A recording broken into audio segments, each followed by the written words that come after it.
Hi, boys and girls. It's kind of a dark, gloomy day, and it's the perfect day to curl up in a comfy spot with a book. All right, so this is The Ancient Ones, and it's chapter 11 of The Witches. The Grand High Witch stood on the very center of the platform, and those very dangerous eyes of hers traveled slowly around the audience of witches who were sitting so meekly before her. All those over 70, put up your hands, she barked suddenly. 7 or 8 hands went up in the air. It comes to me, said the Grand High Witch, that you ancient ones will not be able to climb high trees in search of Grentel's eggs. We won't, your grandness, we are afraid we won't, chanted the ancient ones. Nor will you be able to catch the crab cruncher who lives high up on the rocky cliffs. The Grand High Witch went on. I can't exactly see you sprinting after a speedy cat springer either, or diving into deep waters to spear the blabbersnitch, or striding the bleak moors with a gun under your arm to shoot the grobblesquirt. You are too old and feeble for those things. We are, chanted the ancient ones, we are. You ancient ones have served me well over many years, said the Grand High Witch, and I do not wish to deny you the pleasure of bumping off a few thousand children each just because you have become old and feeble. I have therefore prepared personally, with my own hands, a limited quantity of delayed action mouse maker, which I will distribute to the ancient ones before you leave the hotel. Oh, thank you, cried the old witches. You are far too good to us, your Grand Highness. You are so kind and thoughtful.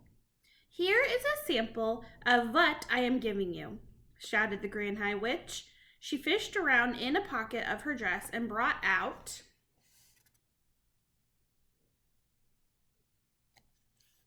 a very small bottle. She held it up and shouted, in this tiny bottle is 500 doses of Mouse Maker. Is enough to turn 500 children into mice. I could see that the bottle was made of dark blue glass and that it was very small, about the same size as the ones you can buy at the chemist with nose drops in them. Each of you ancient ones will get 2 of these bottles, she shouted. Thank you, O most generous and thoughtful one, chorused the ancient witches. Not one drop will be wasted.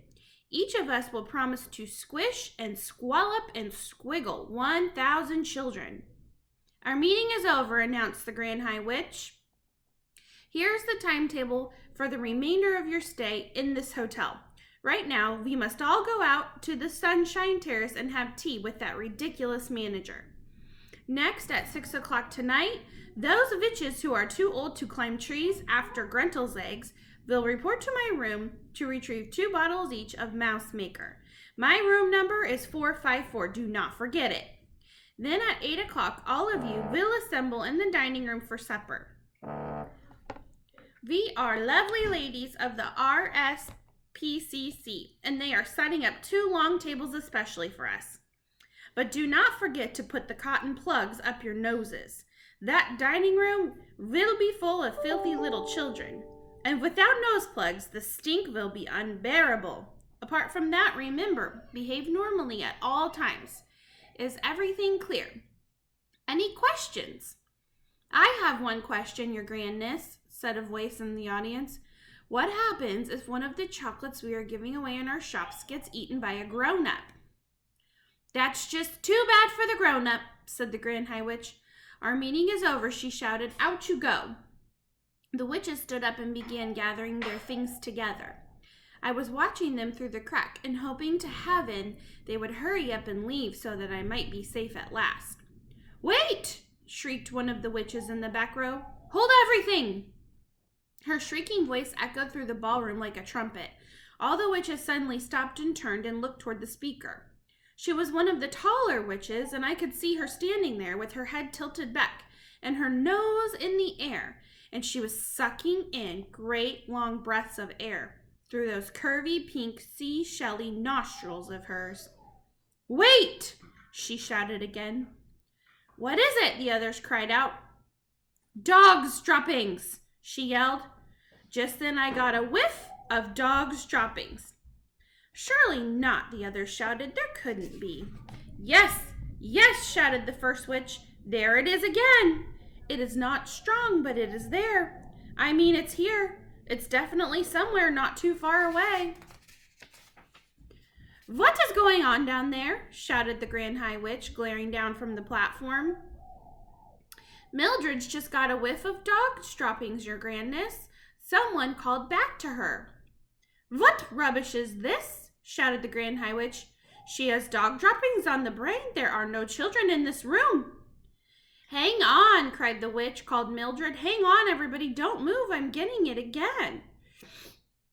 Her huge, curvy nose holes were waving in and out like a pair of fishtails. It's getting stronger. It's hitting me harder now. Can't the rest of you smell it?